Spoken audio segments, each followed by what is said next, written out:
Halo teman-teman, ketemu lagi di CEC Multimedia Channel. Kali ini saya akan membuat satu buah tutorial mengenai fungsi if pada Microsoft Office Excel ya. Oke, sebelum memulai video ini, jangan lupa tekan subscribe dan komennya. Dan share ya videonya ke teman-teman kalian supaya nanti teman-teman kalian tidak ketinggalan informasi-informasi dari channel saya ini. Kita langsung aja mulai ya teman-teman. Buka Microsoft Office Excel-nya. Untuk Excel-nya kalian boleh menggunakan versi yang berapapun ya, karena pada dasarnya sama saja. Untuk fungsi if ini bisa digunakan di Office 2010, 2007 ataupun di versi-versi yang terbaru. Oke, untuk fungsi if di sini gunanya yaitu merupakan fungsi logika ya, dimana fungsi if ini nanti memiliki kondisi ya, bisa digunakan di 2 kondisi, 3 kondisi atau lebih ya. Nah, seperti itu. Untuk kali ini saya akan membuat penggunaan fungsi if untuk 2 kondisi dimana kondisinya itu yaitu kondisi siswa lulus atau tidak lulus dalam satu buah ujian atau ulangan, seperti itu. Oke, kita mulai untuk tutorialnya. Langkah awal saya akan buat di sini untuk bahannya ya. Saya di sini misalkan di sini nomor, kemudian di sini nama. Ini nama siswa ya. Kemudian yang selanjutnya di sebelahnya saya pakai di sini untuk ulangannya, misalkan untuk ulangan atau ujian akhir semester.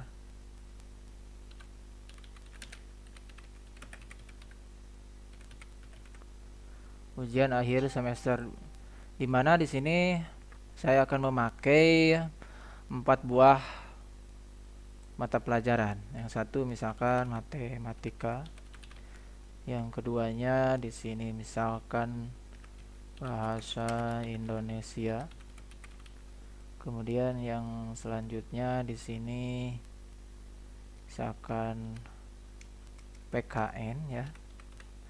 Yang selanjutnya misalkan di sini mata pelajaran produktif. Misalkan produktifnya produktif TKJ, TSM, RPE dan yang lainnya. Saya di sini pakai produktif aja ya.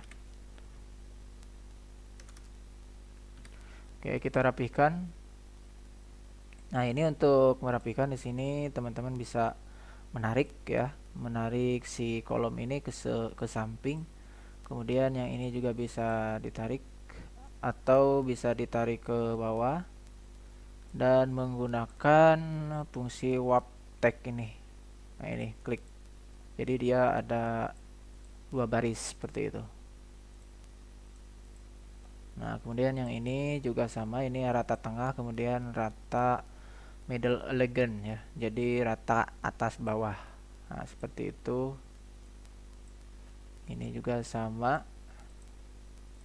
Oke, untuk ujian akhir semesternya kita blok menggunakan ini ya, kita blok dari kolom C sampai dengan kolom F. Sini kita blok.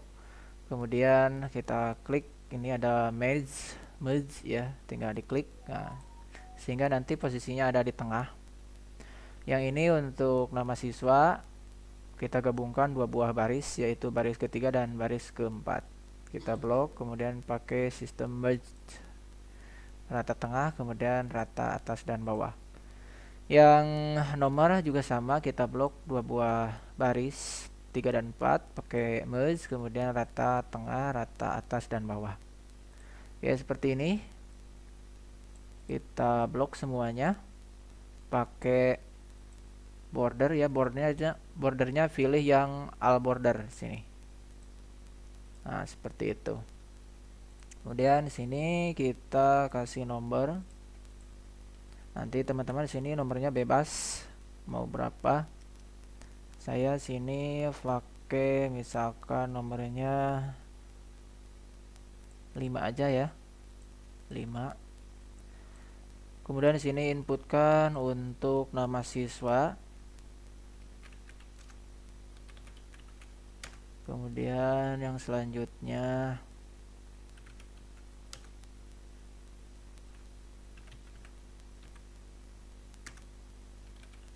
nah, seperti itu. Ada 5 siswa yang terinput di sini. Yang selanjutnya kita kasih nilai. Untuk matematika misalkan 85. Ke bawahnya lagi kita sembarang aja inputnya. Untuk bahasa Indonesia kita inputkan juga. Oke, untuk PKN. Kemudian untuk produktifnya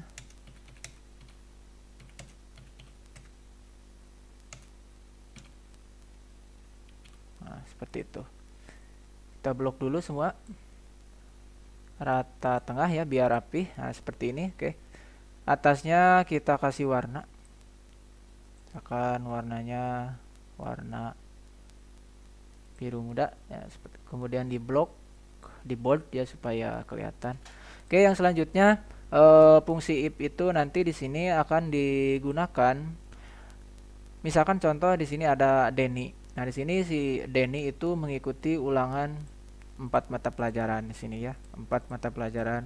Kemudian di sini nanti akan muncul keterangan bahwa si Denny itu lulus atau tidak. Nah, seperti itu. Jadi ada 2 kondisi. Saya pakai fungsi if-nya itu untuk 2 kondisi, lulus dan tidak lulus. Nah, di sini misalkan saya tuliskan keterangan. Oke, di sini keterangan.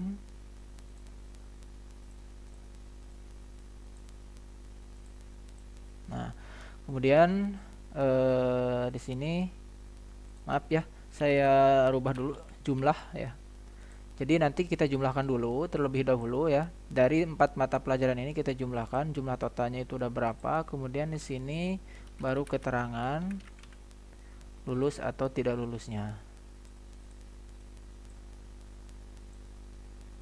Oke. Nah, seperti itu.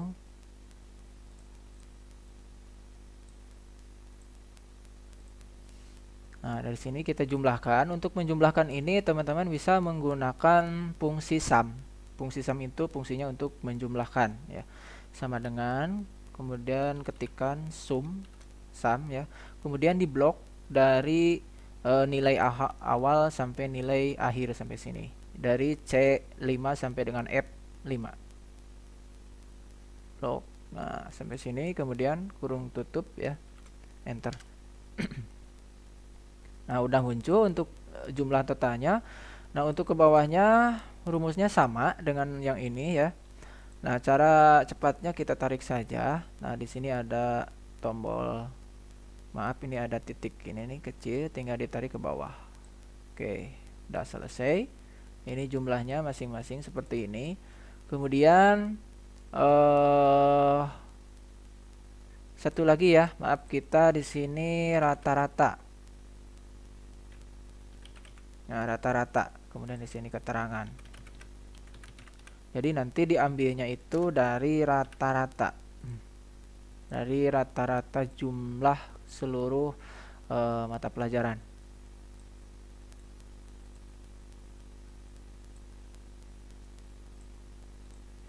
Oke. Ya, udah ya untuk rata-rata di sini pakai rumus appraise sama dengan average kurung buka.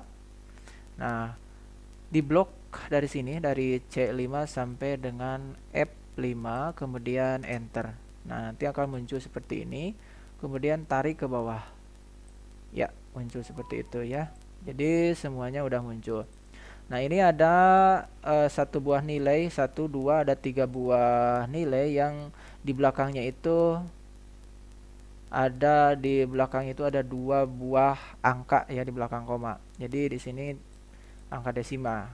Kita bulatkan Di sini ada number, kemudian klik ini. Nah, nanti setelah diklik itu akan muncul form cell ya seperti ini. Kemudian di sini klik number. Nah, number ini. Nah, ini untuk decimal place-nya kita nolkan atau kosongkan. Kalau misalkan mau ada di belakang koma itu pakai isi ya. Misalkan kalau mau 2 ya 2. Kita kosongkan, oke. Tuh, jadi nilainya itu bulat. Oke, untuk yang selanjutnya penerapan fungsi if itu sendiri. Nah, di sini fungsi if itu dua kondisi antara lulus dan tidak lulus. Caranya teman-teman ketikkan sama dengan kemudian kurung buka. Nah, seperti itu. Nah, kemudian dari sini target atau misalkan angka minimalnya itu berapa, KKM-nya itu berapa. Misalkan KKM-nya itu ya untuk seluruh nilai ini dari rata-ratanya itu misalkan KKM-nya 80. Nah, jadi di sini nanti ya harus lebih 80. Kalau misalkan kurang dari 80, maka si Denny, misalkan ini contoh, si Denny itu tidak akan lulus alias gagal. Nah, logikanya di sini sama dengan ya, kemudian tuliskan di sini if ya, sama dengan if kurung buka. Nah, di sini ada tulisan logical test. Jadi logika tesnya itu seperti apa? Sama dengan if kurung buka. Nah, diambil dari nilai rata-rata, berarti yang ini, gitu kan? Berarti klik kita di sini, klik. Nah, klik lebih besar dari 80. Nah, kalian ketikkan di sini tanda lebih besar, kemudian tuliskan atau ketikkan 80. Nah, seperti itu. Kemudian yang selanjutnya untuk logika tes ini udah selesai. Nah, kita sudah buat logika tesnya. Jadi logikanya si rata-rata nilai ini harus lebih besar dari 80. Kenapa 80? Karena KKM-nya emang 80. Seperti itu. Contoh ya, misalkan 80. Nah, kalau misalkan sudah selesai, selanjutnya di sini ada tanda titik koma. Jadi teman-teman ketikkan di situ titik koma. Nah, untuk titik koma ini tergantung dari komputernya. Kalau misalkan di sini tandanya koma, teman-teman di sini koma, jangan titik koma. Jadi mengikuti yang ini, mengikuti logikanya. Kalau misalkan di sini titik koma, teman-teman juga di sini pakai titik koma. Nah, seperti itu. Oke, yang selanjutnya di sini ada value if true.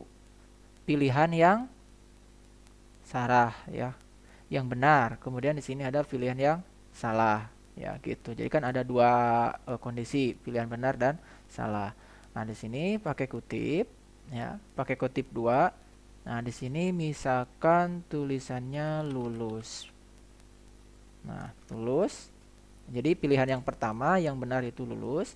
Kemudian di sini ada titik koma, teman-teman ketikkan juga titik koma. Yang selanjutnya kutip 2. Sekarang ke pilihan yang keduanya. Jadi kalau misalkan nilainya salah, dia itu jadi gagal. Jadi di sini tulisannya gagal. Nah, sudah terpenuhi semua, ini warna hitam ya. Berarti sudah terpenuhi ya untuk logikanya. Nah, setelah itu kurung tutup. Nah, di sini ke kurung tutup. Nah, saya akan jelaskan di sini if jika H5 itu yang ini. Nah, berarti rata-rata ya.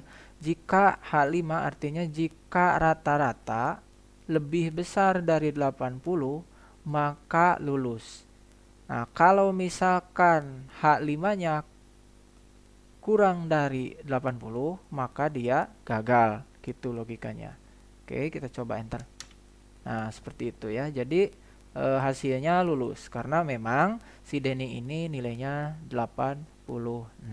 Nah, seperti itu.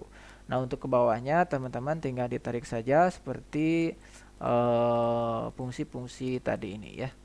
Tinggal ditarik ke bawah. Oke, seperti itu. Nah, di board supaya agak kelihatan. Oke, lulus semua ya. Nah, kita coba misalkan ada salah satu siswa yang gagal misalkan. Kita kasih nilainya dikecilkan, misalkan si Dewi. Nah, ini untuk nilai matematikanya misalkan 20. Nah, jadi ke sini untuk rata-ratanya 70. Nah, di sini jadi gagal. Nah, bagaimana misalkan di sini hasilnya pas-pasan, misalkan 80. Misalkan. Nah, di sini gagal tulisannya. Kenapa kok gagal? Harusnya kan lulus kan kalau 80. Nah, rumusnya kita ganti. Kita ganti kalau tadi itu lebih besar. Nah, ini lebih besar dari 80. Kita ganti di sini menjadi lebih besar atau sama dengan. Nah, jadi kalau misalkan nilainya 80 pas itu tetap lulus. Tapi kalau misalkan kurang, nah baru dia tidak lulus. Kita enter, tarik ke bawah. Logikanya ini si Dewi itu harusnya lulus ya, karena ini nilainya 80. Kita coba. Nah, seperti itu ya, lulus karena emang nilainya 80. Kalau misalkan nilainya 79, dia otomatis gagal. Oke. Oke, gitu teman-teman untuk tutorialnya kali ini, yaitu tutorial tentang penggunaan fungsi logika if pada Microsoft Office Excel ya di sini. Di sini juga saya menggunakannya ada fungsi sum, kemudian ada rata-rata. Oke, terima kasih untuk tutorialnya. Sampai di sini dulu. Jangan lupa teman-teman dukung channel saya dengan cara tekan tombol subscribe-nya, kemudian isi komennya, kemudian like-nya, nah dan share ya untuk video ini ke teman-teman kalian melalui Facebook ya, melalui Twitter, Instagram dan yang lainnya. Silahkan di-share ke teman-teman yang lain supaya informasi-informasi yang kalian dapatkan di dalam channel saya bisa diketahui juga oleh teman-teman kalian. Oke, terima kasih. Assalamualaikum warahmatullahi wabarakatuh.